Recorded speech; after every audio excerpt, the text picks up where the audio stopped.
Assalamualaikum warahmatullahi wabarakatuh. Halo, apa kabar? Berjumpa lagi bersama saya Kiswa di channel YouTube Cakrawala Biologi.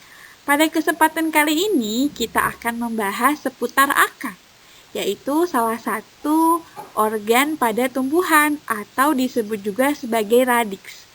So, jangan lupa ya untuk like, komen, subscribe, dan tekan tombol merahnya untuk mendapatkan informasi seputar biologi dan pendidikan. Sebelum kita bahas lebih lanjut tentang organ akar pada tumbuhan, yuk kita amati gambar berikut ini. Pada slide ini terlihat beberapa bentuk akar tumbuhan. Apa benar itu akar? Kok bentuknya beda-beda ya? Oke. Mungkin gambar A memperlihatkan bentuk akar pada umumnya. Adanya di tanah. Tetapi, kok yang gambar C dan B akarnya berbeda ya? Tumbuhnya bukan di tanah, tetapi di luar tanah. Apakah organ itu bukan organ akar ya, tetapi batang? Kok bingung? Untuk menjawab pertanyaan tersebut, kalian simak dan tonton terus ya video ini. Kita akan belajar bersama-sama tentang akar. Mungkin kalian sudah tidak asing lagi ya dengan akar atau istilahnya disebut sebagai radiks. Dan tentu kalian juga sudah pernah melihat bentuk akar. Nah, tapi kalian tahu nggak apa itu akar? Apa definisi dari akar?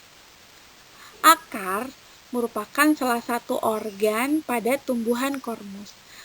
Yang kita tahu bahwa kormus itu adalah kelompok tumbuhan yang sudah bisa dibedakan antara organ-organ akar, batang, dan daun. Nah, kelompok ini yaitu Pteridophyta dan Spermatophyta. Jadi definisi dari akar itu bisa dikaitkan dengan fungsi dan bentuknya ya. Oke, yuk kita bahas terlebih dahulu apa fungsi akar satu persatu. Fungsi akar yang pertama yaitu memperkuat berdirinya tumbuhan atau sebagai penopang tubuh tumbuhan. Jadi akar ini bisa diibaratkan sebagai fondasi rumah, yaitu sebagai dasar berdirinya suatu bangunan. Nah, Anda bisa bayangkan kan jika tumbuhan yang tinggi besar tetapi tidak memiliki akar, otomatis tidak ada penopang untuk dia menancapkan ke bumi. Jadi bisa disimpulkan bahwa fungsi akar yang pertama yaitu memperkuat berdirinya tumbuhan. Next, fungsi akar yang kedua yaitu menyerap air dan zat makanan yang terlarut di dalam air dan di dalam tanah melalui bulu-bulu akarnya ya. Jadi bagi tumbuhan, pengambilan nutrisi, baik itu air maupun zat-zat makanan, bisa dari akar. Oleh karena itu, mengapa menyiram tanaman itu baiknya dekat dengan akar, agar tumbuhan itu bisa lebih mudah menyerap air melalui akar. Fungsi akar yang terakhir yaitu di beberapa organisme pada tumbuhan ada yang menggunakan akar itu untuk menimbun makanan, seperti pada wortel, umbi-umbian. Nah, itulah fungsi akar sendiri bagi tumbuhan. Oke, setelah tadi kita sebutkan fungsi-fungsi dari akar, selanjutnya kita bahas tentang sifat akar ya. Adapun sifat akar antara lain sebagai berikut. Yang pertama, akar biasanya ada di dalam tanah, walaupun tidak semuanya akar ada di tanah. Beberapa jenis akar ada yang di udara, bahkan ada yang menggantung juga loh. Nah, akar di tanah ini tumbuh ke pusat bumi atau disebut sebagai geotrop atau menuju air, yaitu diistilahkan dengan hidrotrop. Sifat akar selanjutnya yang kedua yaitu bagian akar ini tidak berbuku-buku atau nodus. Berbuku-buku atau nodus merupakan bagian yang ada pada batang, di mana nanti akan tumbuh daun dan cabang. Nah, di akar itu tidak ada nodusnya, karena tidak mendukung adanya pertumbuhan daun di batang. Kemudian di akar juga tidak ada ruas-ruas. Sifat akar yang ketiga yaitu umumnya berwarna kuning atau putih ya. Terakhir, sifatnya pada akar yaitu bentuknya seringkali meruncing hingga lebih mudah menembus tanah. Demikianlah fungsi dan sifat-sifat akar.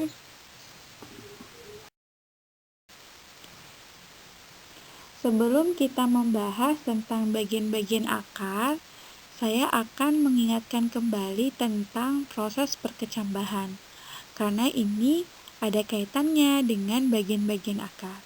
Nah, masih ingat nggak tentang tahapan-tahapan perkecambahan? Ketika suatu biji mengalami imbibisi atau proses masuknya air ke dalam biji, membuat enzim dan hormon pertumbuhan dalam biji menjadi lebih aktif, sehingga memicu sel dan jaringan melakukan pembelahan dan pemanjangan, menyebabkan munculnya radikula atau calon akar. Nah, radikula ini nantinya menjadi cikal bakal akar.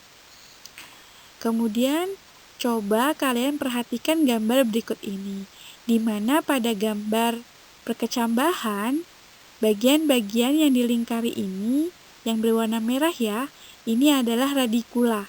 Radikula ini muncul pertama kali. Proses perkecambahan juga sudah pernah kita bahas. Silahkan tonton video tentang organ vegetatif pada kecambahan di YouTube channel ini.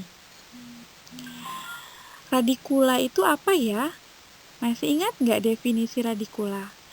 Jadi radikula itu merupakan struktur pertama yang tumbuh pada tumbuhan menembus kulit biji setelah imbibisi.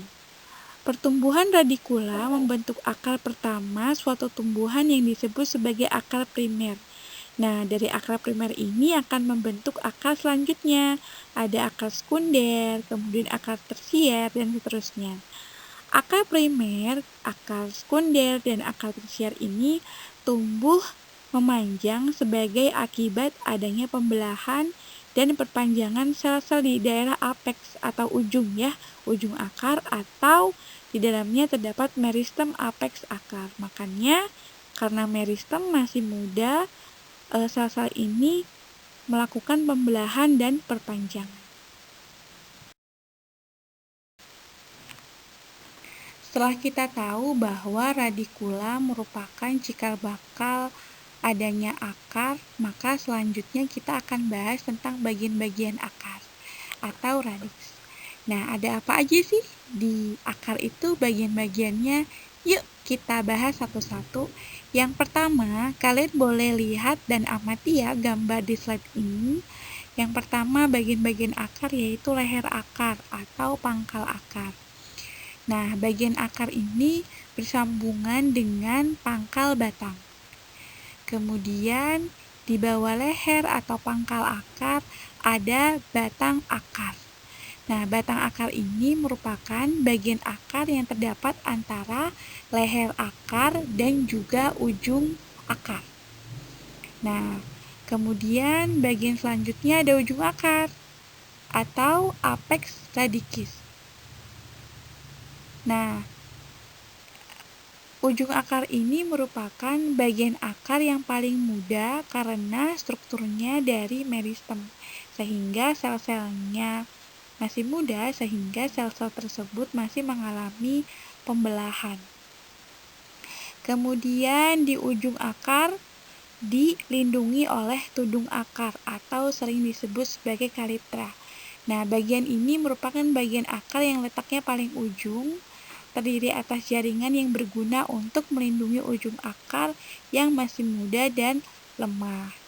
Kemudian dari batang akar akan membentuk cabang akar atau radix lateralis. Nah, apa cabang akar ini? Cabang akar adalah suatu bagian akar yang tak langsung bersambungan dengan pangkal batang, tetapi di luar dari akar pokok dan masing-masing dapat mengadakan percabangan lagi. Kemudian, selanjutnya ada serabut akar. Nah, serabut akar ini merupakan cabang dari cabang akar. Nah, serabut akar ini merupakan cabang-cabang akar yang halus dan berbentuk serabut. Terakhir, ada rambut akar atau bulu-bulu akar. Berfungsi untuk penyerapan air, bentuknya seperti tonjolan sel luar akar yang panjang, kemudian bentuknya juga seperti rambut-rambut. Kenapa disebut rambut akar ya? Karena bentuknya seperti rambut-rambut dan sifatnya sementara. Maksudnya apa? Umumnya pendek dan hanya ada pada ujung akar saja. Rambut akar ini jauh dari ujung akar dan akan mati jika akarnya mengalami perpanjangan, digantikan dengan rambut akar yang baru yang dekat dengan ujung akar. Itulah bagian-bagian akar. Sistem perakaran pada tumbuhan dibagi menjadi dua, yaitu akar tunggang dan akar serabut. Nah, kita akan bahas perbedaan antara dua akar ini. Kita mulai dari akar tunggang. Akar tunggang terbentuk karena akar primer yang tumbuh dari radikula akan terus tumbuh dan membentuk percabangan selama tumbuhan itu tumbuh. Jadi, saya ulang lagi bahwa akar tunggang itu terbentuk karena akar primer yang tumbuh dari radikula akan terus tumbuh dan membentuk percabangan selama tumbuhan itu tumbuh. Nah, pertumbuhan akar primer tersebut itu berlangsung ke arah panjang maupun ke arah lebar. Nah, kenapa bisa terjadi? Karena berfungsi untuk mencari sumber air. Nah, sistem perakaran ini biasanya ada pada tumbuhan kelompok dikotil dan gimnospermi. Selanjutnya untuk akar serabut, berbeda dengan akar serabut. Kalau akar tunggang tadi kan akar primernya tumbuh dari radikula, kemudian akan terus tumbuh kan akar primernya. Nah, sedangkan untuk akar serabut terbentuk karena akar primer yang tumbuh dari radikula dalam perkembangan selanjutnya akan mati. Jadi akar primernya itu akan mati digantikan dengan akar yang ukurannya sama besarnya dan semua keluar dari pangkal daun yang disebut sebagai akar adventitis. Nah, karakteristik ini biasanya ada pada kelompok monokotil. Kemudian, sistem akar serabut ini beradaptasi atau tumbuh baik pada kondisi di mana tanah dengan kandungan air yang banyak, sehingga akar ini tidak perlu menembus tanah untuk mengambil air. Jadi, perbedaan antara akar tunggang dengan akar serabut bisa dilihat pada kondisi akar primernya. Jadi, kalau akar tunggang, itu akar primernya itu akan terus tumbuh, gitu ya, membentuk percabangan. Nah, sedangkan akar serabut, akar primernya pada perkembangan selanjutnya akan mati, kemudian digantikan dengan akar adventitis. Sebelumnya kita sudah bahas tentang perbedaan antara akar tunggang dengan akar serabut. Selanjutnya, kita akan amati bentuk dari akar tunggang dan akar serabut ini. Oke, terlihat ya di slide ada gambar antara akar tunggang dengan akar serabut. Nah, akar tunggang bisa kalian lihat pada gambar di sebelah kiri, sedangkan akar serabut ada pada gambar sebelah kanan. Pada gambar di sebelah kiri, yaitu akar tunggang, terlihat akar tersebut memiliki akar primer atau akar utama yang bentuknya paling besar. Nah, kemudian disusul dengan percabangan dari akar utama. Kemudian dari cabang akar utama ini membentuk cabang lagi, dan seterusnya ya. Mengapa demikian? Ternyata selain fungsinya untuk menyerap banyak air, ternyata akar ini juga berfungsi untuk menopang tumbuh-tumbuhan. Nah, masih ingat ya fungsi utama dari akar itu kan pada umumnya untuk menopang tumbuh-tumbuhan. Kemudian, nah untuk akar tunggang ini sangat kuat untuk mencekam tanah atau memegang erat tanah. Kalian bisa amati bahwa tumbuhan yang memiliki akar ini biasanya memiliki batang yang besar, kokoh, dan berkayu. seperti pada kelompok dikotil dan gimnospermae. Nah, kita bisa contohkan. Nih, kelompok dikotil itu seperti contohnya pohon mangga. Sedangkan gimnospermae contohnya adalah pohon pinus misalnya. Nah, terbayangkan jika pohon mangga maupun pinus memiliki akar serabut, otomatis tidak akan bisa kuat untuk menopang batangnya yang berkayu. Gitu ya. Jadi salah satu fungsi akar tunggang itu adalah untuk memegang erat tanah agar bisa menopang tumbuh-tumbuhan. Sebaliknya, pada akar serabut, kelompok yang memiliki akar ini adalah kelompok-kelompok dikotil, di mana hampir semua kelompok dikotil tidak memiliki batang yang berkambium atau berkayu, sehingga tidak sekokoh batang pada dikotil. Oleh karena itu, akar serabutnya juga tidak begitu erat untuk mencekam tanah. Nah, jadi kalian bisa bedakan ya antara perbedaan akar tunggang dengan akar serabut. Selanjutnya, kita akan bahas tentang bentuk akar tunggang. Nah, bentuk-bentuk akar tunggang ini dibedakan atas dasar percabangan dan bentuknya. Dibagi menjadi dua. Yang pertama, ada akar tunggang yang tidak memiliki percabangan atau sedikit percabangan. Nah, namun jika ada percabangannya, biasanya cabangnya hanya terdiri dari akar yang halus berbentuk serabut. Jenis akar ini berkaitan dengan fungsinya sebagai penimbun zat makanan. Bentuknya berbeda-beda ya. Yang pertama ada berbentuk seperti tombak atau fusiformis. Nah, bentuk pangkalnya besar, meruncing ke ujung dengan serabut-serabut akar sebagai percabangan. Biasanya berfungsi sebagai tempat penimbun makanan. Contohnya, kelompok tumbuhan yang memiliki akar ini adalah akar lobak dan wortel.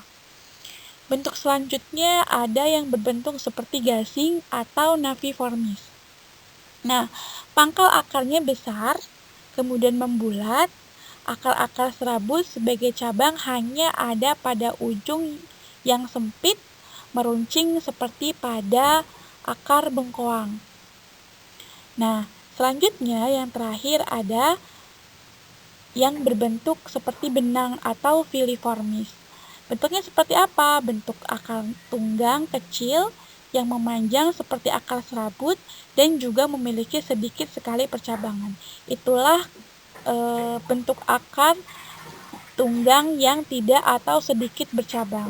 Selanjutnya ada akar tunggang yang bercabang.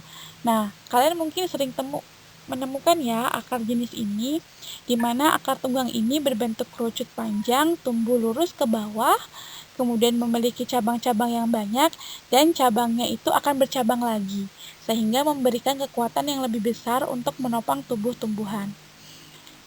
Susunan akar demikian merupakan akar yang ditanam dari biji. Itulah bentuk-bentuk akar tunggang. Nah, tadi di awal kita sudah bahas tentang ciri akar serabut yang memiliki bentuknya sama besar ya. Nah, ternyata beberapa akar serabut memiliki bentuk, kemudian sifat dan karakter yang berbeda. Yuk kita bahas tentang sifat akar serabut. Yang pertama, ada sifat akar serabut yang tersusun dari akar serabut kecil-kecil, bentuknya seperti benang. Nah, ini biasanya ada pada tumbuhan padi. Kemudian sifat yang kedua, akar serabut yaitu bentuknya kaku, keras, dan juga cukup besar, seperti tambang. Yaitu akar yang memiliki ini adalah kelompok atau pohon kelapa. Terakhir, sifat akar serabut ada yang memiliki sifat-sifat akar, bentuk akarnya besar-besar seperti pada tumbuhan pandan. Ya, itulah sifat akar serabut. Kalian bisa perhatikan gambar-gambar di slide ini ya, yaitu berupa sifat-sifat dari akar. Selanjutnya macam-macam akar, ada akar penggerak atau akar penghisap. Nah, jenis akar ini adalah terdapat pada tumbuhan yang hidup sebagai parasit atau menumpang pada inangnya.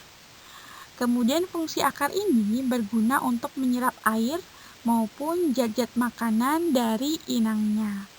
Perlu kalian ketahui pada tumbuhan atau pohon yang memiliki akar ini, akarnya tidak pernah kontak langsung atau bersentuhan langsung dengan tanah. Jadi hidupnya itu ya menumpang pada inangnya. Dia mengambil air, nutrisi, zat-zat makanannya itu dari inangnya. Apa yang ada pada inangnya maka dia ambil sebagai makanannya gitu. Nah, contohnya ada pada benalu. Kemudian benalu ini memiliki akar penggerak yang dapat menembus kulit batang inangnya sampai ke dalamnya. Kemudian ada juga beberapa tumbuhan yang memiliki akar-akar yang pendek yang melekat hanya pada inangnya. Kalau tadi pada benalu itu akarnya adalah jenis akar penggerak yang bisa menembus sampai kulit batangnya.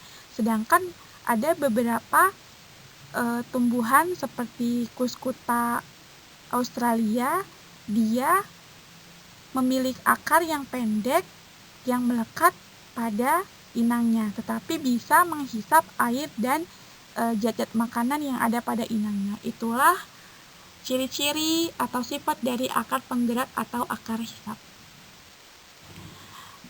Pada beberapa tumbuhan, akar memperlihatkan morfologi atau bentuk yang bermacam-macam. Nah, perbedaan morfologi atau bentuk ini pada dasarnya berkaitan dengan fungsinya. Akibatnya, akar akan menjadi terspesialisasi untuk fungsi khusus. Nah, kemudian berdasarkan fungsi tersebut, akar dibedakan menjadi beberapa jenis. Kita akan bahas satu persatu, mulai dari akar udara atau akar gantung. Nah, jenis akar ini keluar dari bagian-bagian di atas tanah, di mana akar ini menggantung di udara dan tumbuh ke arah tanah. Jadi terbalik ya, seperti sifat pada umumnya akar. Kemudian selama masih menggantung, akar ini berfungsi untuk menyerap air dan zat gas dari udara. Nah, pada beberapa tumbuhan anggrek ada yang disebut sebagai jaringan filamen. Nah, jaringan ini khusus untuk menimbun air ataupun udara. Kemudian selanjutnya, ketika si akar tersebut mencapai tanah, maka bagian yang masuk ke dalam tanah akan berfungsi seperti akar pada biasanya, yaitu menyerap air dan zat makanan dari tanah. Oke, kemudian pada beberapa tumbuhan seperti beringin, bagian yang ada di atas tanah seringkali berubah menjadi batang. Nah, itulah ya mengapa akar ini disebut akar udara, karena pada saat dia menggantung di atas tanah, dia akan berfungsi untuk menyerap zat gas dari udara. Sedangkan ketika dia sudah mencapai tanah, fungsinya balik lagi, yaitu untuk menyerap air dan nutrisi dari tanah. Macam-macam akar selanjutnya yaitu ada akar pelekat, di mana akar-akar ini keluar dari buku-buku batang tumbuhan atau nodus dan berguna untuk menempel pada penunjangnya. Contohnya ada pada daun sirih. Kemudian macam-macam akar berikutnya yaitu akar pembelit, di mana akar pembelit ini berfungsi untuk memanjat, tetapi dengan cara memeluk penunjangnya atau membelit penunjangnya. Contohnya ada pada paneli. Macam-macam akar selanjutnya ada akar banyer. Nah, di mana akar ini berbentuk seperti papan-papan yang diletakkan miring dan memperkokoh berdirinya batang pohon yang tinggi besar. Misalnya ada pada tumbuhan sukun yang memiliki akar berbentuk banir. Macam-macam akar selanjutnya yaitu ada akar napas, di mana akar napas ini merupakan cabang-cabang akar yang tumbuh tegak lurus di permukaan tanah. Jadi cabang akarnya itu bisa terlihat di permukaan tanah. Selanjutnya, akar napas ini juga memiliki ciri, yaitu memiliki banyak liang-liang atau celah-celah yang disebut sebagai pneumatoda. Nah, celah-celah ini atau liang-liang ini fungsinya untuk jalan keluar masuknya dari oksigen. Kenapa bisa begitu ya? Perlu kalian ketahui bahwa akar napas ini, tumbuhan yang memiliki akar napas ini adalah tumbuhan yang bisa beradaptasi atau tumbuh di daerah yang kekurangan oksigen. Oleh karena itu, cabang-cabang akarnya itu keluar dan berada di atas tanah karena untuk atau agar mudah mendapatkan oksigen. Selanjutnya, perlu kalian ketahui bahwa akar napas ini bentuknya ada dua, ada akar pasak dan akar lutut. Di mana akar pasak itu ditemukan pada daerah yang payau, yaitu daerah yang tanahnya itu masih tergenang oleh air. Nah, akar atau cabang akar ini tumbuh secara horizontal dan bersifat geotropi negatif. Maksudnya apa? Akar ini bukan menembus ke bawah atau menuju ke pusat bumi, tetapi secara horizontal, mendatar gitu ya, dan bersifat geotropi negatif. Maksudnya apa? Dia melawan gravitasi bumi. Contoh dari tumbuhan yang memiliki akar pasak yaitu pada kayu api atau Avicennia. Selanjutnya, bentuk dari akar lutut. Nah, jadi akar lutut ini juga hidup di daerah yang payau, di mana akar ini terbentuk sebagai akibat pertumbuhan dan membentuk suatu lengkungan serupa lutut secara berurutan. Bagian ini akan mengalami penebalan. Nah, kalian bisa lihat ya pada pohon tanjung di slide ini terlihat bahwa akarnya membentuk akar lutut. Macam-macam akar terakhir ada akar tunjang, di mana akar ini tumbuh dari bagian bawah batang ke segala arah. Nah, fungsinya akar ini untuk menunjang batang agar tidak roboh. Kemudian selain itu di beberapa tumbuhan yang memiliki akar ini berfungsi juga untuk pengambil oksigen. Oleh karena itu akar ini berada atau beradaptasi pada tanah yang kekurangan oksigen. Contoh tumbuhan yang memiliki akar tunjang seperti pada pandan terlihat ya di slide ini. Oke, terima kasih ya telah menonton video yang membahas tentang akar pada tumbuhan. Jangan lupa untuk like, komen, subscribe, dan tekan tombol merahnya untuk mendapatkan notifikasi seputar biologi dan pendidikan. Jangan lupa untuk menonton video-video selanjutnya. Salam lestari. Wassalamualaikum warahmatullahi wabarakatuh.